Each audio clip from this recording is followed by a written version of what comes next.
For the first time in New York history, a room full of people froze to death in July. It's an unimaginable evil with the power to kill by fear itself. Like, literally scared to death? Now it's headed straight for us.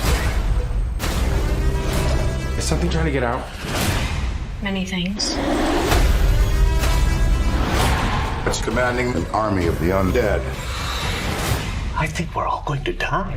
Hold on to your ass! This could bring about the end of humankind.